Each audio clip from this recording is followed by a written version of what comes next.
Salam bahagia Bapak Ibu, saya Eka Rezeki Maha CGP Angkatan 8 Kabupaten Karo.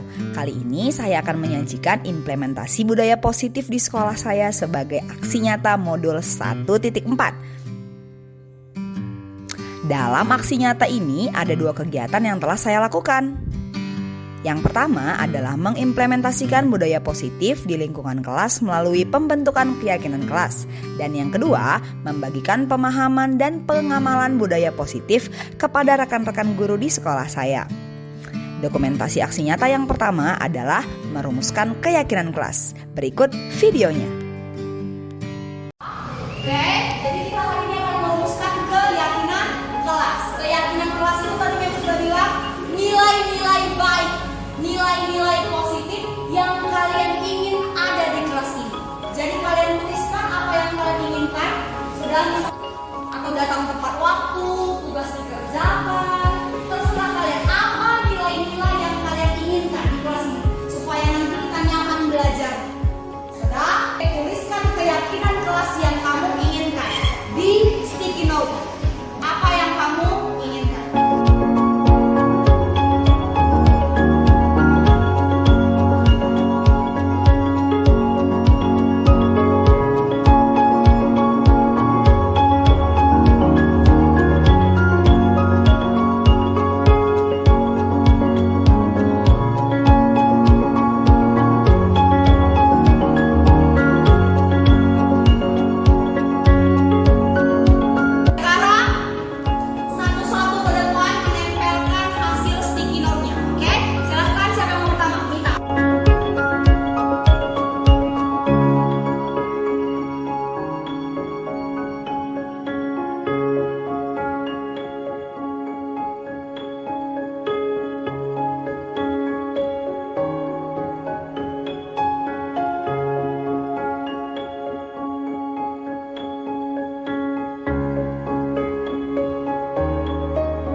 Dia tidak mau ada abang kelas yang ada kelas ini, artinya kelas ini dijaga sama-sama oleh kalian semua, harus bersih seperti ini dan tidak ada yang saling mengejek. Bagus sekali, silakan dulu.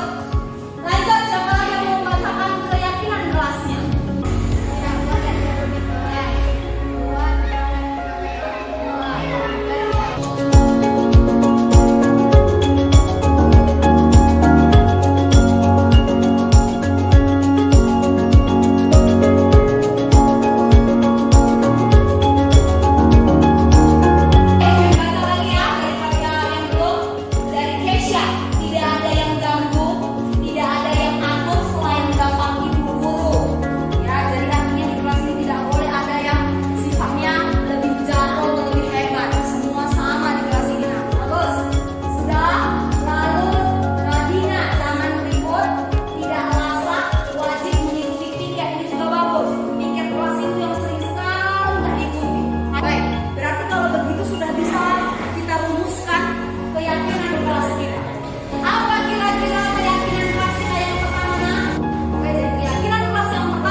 Bisa Bu, bisa Mem. Bersepakat tidak ada lagi nanti yang mengadu sama Mem, aku diganggu. Bisa? Bisa Mem. Sudah masuk di sini tidak mengganggu teman, tidak mengejek-ngejek teman, tidak menamai orang tua. Kamu hormat sama temanmu, kamu juga ingin dihormati. Bisa kita semua 13 orang meyakini ini? Ya. Jadi inilah keyakinan kelas kita yang pertama. Kedua, member yang di sini tadi datang tepat waktu. Berarti yang kedua adalah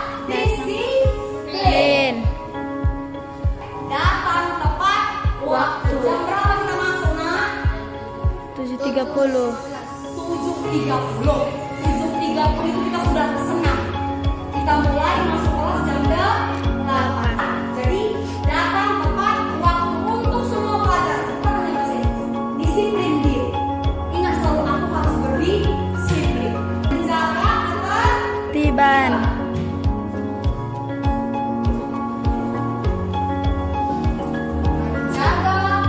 ketertiban Kelas. Oke, kamu menjaga kelas ini. Kalau ada teman kamu yang ribut, kamu bisa bilang sama dia, kita jangan ribut, karena itu tidak menjaga ketertiban. Jadi kita saling menjaga. Oke, sini menjaga kelas dengan Baik. menjaga dan merawat kelas. Tidak. Nah, jadi itulah tadi piket tadi. Jadi ingat mulai sekarang piketnya. Nanti dengan Ibu Nur akan disusun jadwalnya. Jadi diatur, rawatlah kelas ini nakku. Ini kelas. Jadi kalian merasa 4 lah keyakinan kelas kita yang sudah kita sepakati. Yakin gak kalian bisa buat ini? Yakin, Mem. Yakin gak kelas 7 semuanya sanggup yang 4 ini? Cuma 4 loh, yakin gak? Yakin. Yakin gak bisa saling hormat dan menghargai yang lain? Yakin. Berarti harusnya tadi tidak ada lagi nanti yang mengapok sama Mem tasku dijatuhkan. Ya, Mem aku diganggu. Kalau masih ada berarti yang ini sudah dilanggar. Sudah, kalau kamu sudah melanggar berarti artinya kamu tidak yakin sama diri kamu. Jadi kita tidak perlu hukuman. Tadi kan dia nanya, Mem dihukum tidak? Tapi ketika kamu melanggarnya berarti kamu sendiri tidak yakin sama diri kamu. Jadi sekarang belajarlah yakin sama diri bahwa kamu bisa menciptakan suasana kelas yang baik. Ya, nanti setelah ini akan kita tanda tangani. Jadi kalau ada yang melanggar, nanti kamu bisa bilang, ya keyakinan kelas nomor 3 kamu melanggar.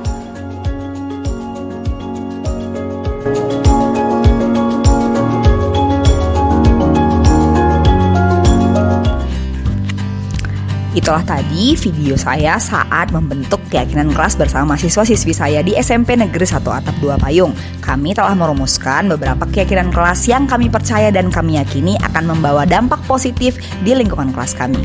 Nah, Bapak Ibu, berikut adalah dokumentasi aksi nyata saya yang kedua, yaitu membagi pemahaman tentang budaya positif kepada rekan-rekan guru. Berikut videonya.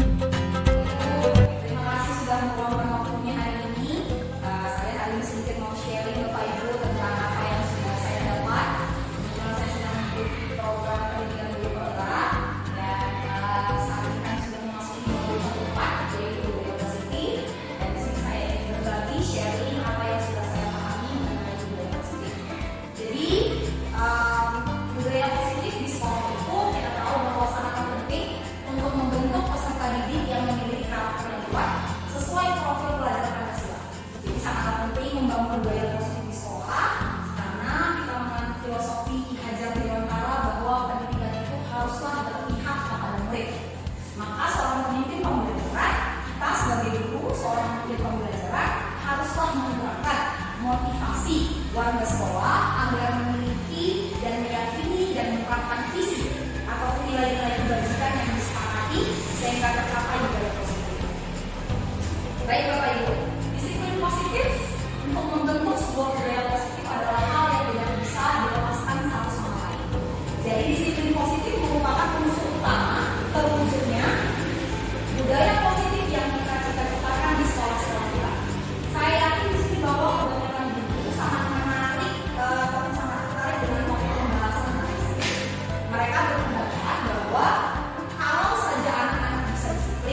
Sebenarnya ada 5 kebutuhan dasar manusia.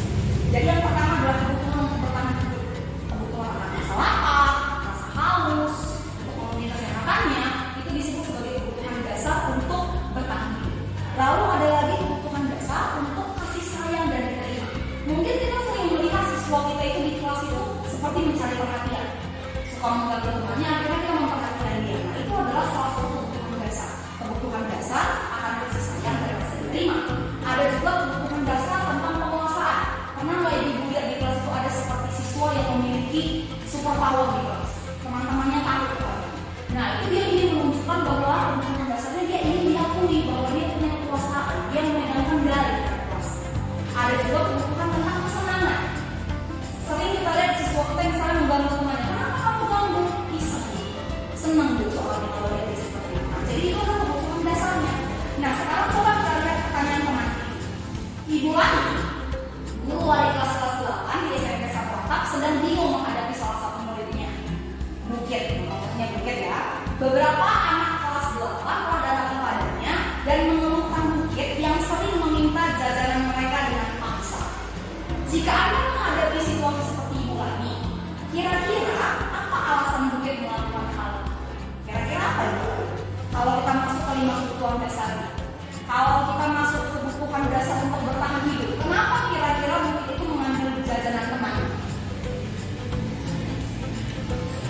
Uang jajannya murah, uang jajannya murah, apalagi kenapa dia mengambil jajanannya kalau berhubungan dengan bertahan hidup?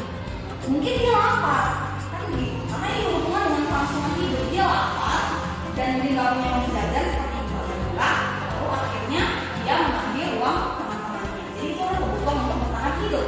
Atau kalau kita melihat ke penguasaan, kira-kira kenapa Bukit ini berani mengambil uang jajan temannya? Betul, karena dia merasa hebat. Dia tahu bahwa temannya itu takut sama dia, gak akan melawan dia. Jadi dia menunjukkan di sini bahwa kebutuhan dasar dia ingin dianggap bahwa dia memiliki kekuasaan. Jadi begitulah. Oke, sekarang kita sudah masuk ke tahapan yang terakhir, yaitu penerapan segitiga restitusi. Jadi untuk menciptakan sebuah budaya positif di sekolah, Bapak Ibu, kita harus meyakini bahwa tidak selalu hukuman itu harus diberi. Jadi ketika ada perilaku siswa yang tidak sesuai menurut kita, oke, kita bisa menerapkan proses penerapan segitiga restitusi. Jadi segitiga restitusi itu adalah suatu proses pendekatan yang dilakukan oleh guru dan orang tua berupa dialog untuk menghasilkan peserta didik yang mandiri dan bertanggung jawab. Jadi kita berdialog daripada menghukumnya, kita berdialog dengan siswa tersebut. Jadi ada 3 bentuk segitiga restitusi. Yang pertama adalah menstabilkan identitas. Itu adalah sisi yang pertama. Yang kedua adalah validasi tindakan yang salah. Dan yang ketiga adalah menanyakan keyakinan. Jadi bagaimana contoh menstabilkan identitas? Jadi dalam menstabilkan identitas itu kita bisa memulai dengan menganggap bahwa kita tidak menjudge anak tersebut ketika dia melakukan kesalahan. Kita tidak menjudge dia sebagai anak yang baik. Tapi kita bisa membuat kata-kata seperti misalnya ketika ada siswa yang berantem di kelas, lalu kita bertanyakan sama dia, apa masalahnya? Dia mau ganggu saya. Lalu kita bisa gunakan kata-kata seperti ini, oh iya nah, berbuat kesalahan itu tidak apa-apa. Manusiawi kok bisa berbuat salah. Ibu juga dulu pernah melakukan hal seperti itu. Kita bisa menyelesaikan hal ini. Jadi daripada kita berkata, oh kamu salah, kamu seperti ini, tapi kita bisa menempatkan diri kita sebagai posisi dia, kita stabilkan diri kita. Lalu selanjutnya adalah validasi tindakan yang salah. Ketika kita sudah menstabilkan identitas, kita malah bisa membuat kata-kata yang seperti ini. Padahal kamu bisa melakukan lebih buruk ya. Misalnya kalau dia memukul temannya, wah untuk kamu cuma pukul ya. Padahal mungkin kamu, kalau ibu yakin kamu bisa lebih membuat dia lebih parah ya seperti itu. Tapi kita di situ memvalidasi tindakan yang salah. Lalu setelah kita validasi, kita tanyakan kembali keyakinan yang sudah dia percaya, nilai-nilai kebajikan yang sudah dia buat. Misalnya setelah dia bercerita dan kita sudah validasi, kita tanya kembali, nakku, apakah tindakan yang kamu buat sudah sesuai dengan keyakinan kelas kita? Apa tindakan kamu itu yang bertabrakan dengan keyakinan kelas kita? Seperti itu. Jadi kita bisa menanyakan keyakinan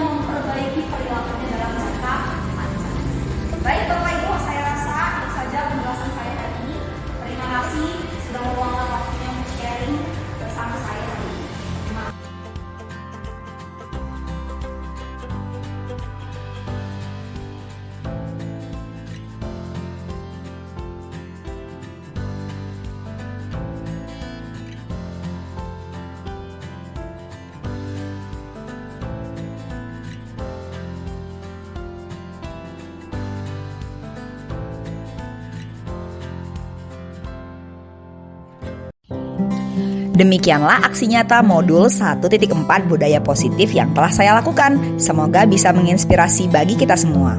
Terima kasih dan tetaplah bergerak memberikan perubahan nyata bagi pendidikan.